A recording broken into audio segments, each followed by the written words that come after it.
Jeg var taget til Barcelona her i sidste uge sammen med mine 2 AV Amigos. Det er Kasper og Jesper, jeg har taget med her. Vi tog ned til ISE, som er Integrated Systems. Det er Europas største elektronikmesse inden for brug af AV-udstyr. Vi startede med at tage ud på messen, og det første vi ser, jamen, det er jo en LED-skærm ligesom vores egen. Måske en lille smule større, eller faktisk, den var 162 kvadratmeter. Det er verdens største transportable LED-skærm på trailer.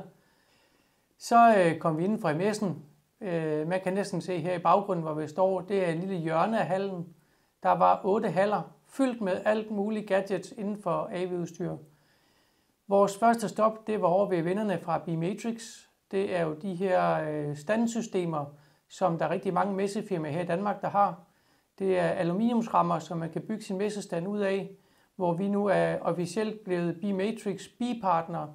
Det vil sige, at vi har ekspertise i deres LED-skærmsmoduler, og vi har også indkøbt 50 kvadratmeter af deres nye 2,5 mm LED-skærm til udlejning.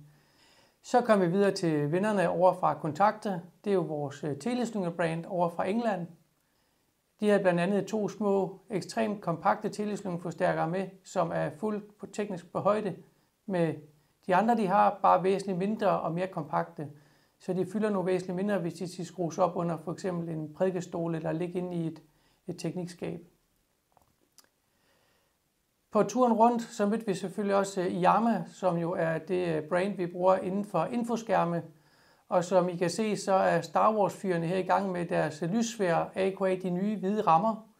Fordi de har netop lanceret nogle nye serier, hvor der er hvide rammer på skærmen.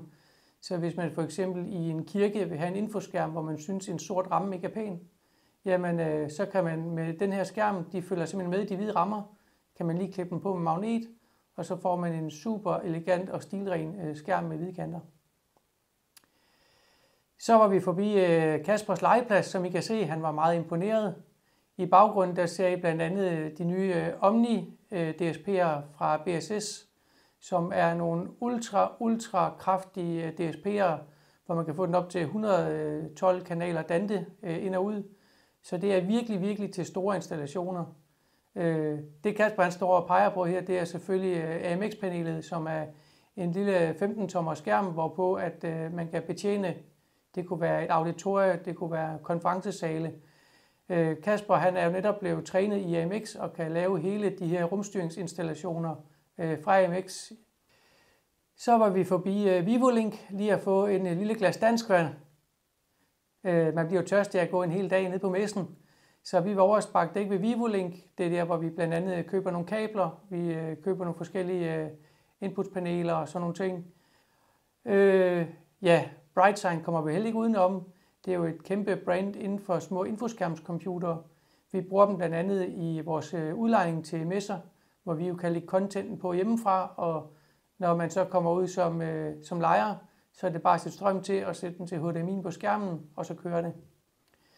Det er jo også BrightSign, de har lavet en integration med noget, der hedder Nexus 4, som er små sensorer, bevægelsesfølere, RFID-sensorer, så man kan trigge sit indhold på infoskærmen ved hjælp af en lille chip, for eksempel bygge den i en sko, og når du sætter skoen oven på en lille helipad, jamen så starter der noget nyt content op på skærmen. Så kom vi forbi alle mulige former for infoskærme, fordi mange kommer og siger, jeg vil godt tænke mig en infoskærm, der skiller sig ud. Jamen hvorfor skal den så være firkantet? Skal den være 16:9 format eller trekantet for eksempel? Som den her lille gule skærm, der så faktisk er super sjov. Altså en trekantet skærm, hvor man kan lægge sit indhold på. Det giver i hvert fald noget opmærksomhed og er relativt unikt derude. Så var vi forbi Thomas Feldstein og Optoma Nordic, som I kan se, vi står med køllerne fremme alle sammen. Vi fik et lille slag golf derovre, og både Thomas og jeg lavede selvfølgelig hole-in-one, det er klart. Vi var over at sparke dæk på deres nye mini-projektorer. De har blandt andet nogle batteridrevne projektorer. De har også nogle nye super fede hjemmebiografsprojektorer. Så tak Thomas for kampen. Det var fedt lige at have et slag golf med dig. Vi har jo LED-skærmstrailer herude på gårdspladsen, og derfor er det selvfølgelig også rigtig interessant at se, hvad der findes derude. Her der ses en lidt nyere og anden model, end den vi selv har. Den har sådan en form for robotarm, hvor man kan få underkanten af skærmen væsentligt højere op, men på samme tid, når den er pakket ned, så fylder den kun 1,6 meter i højden. Det vil sige, at den er meget nemmere at transportere.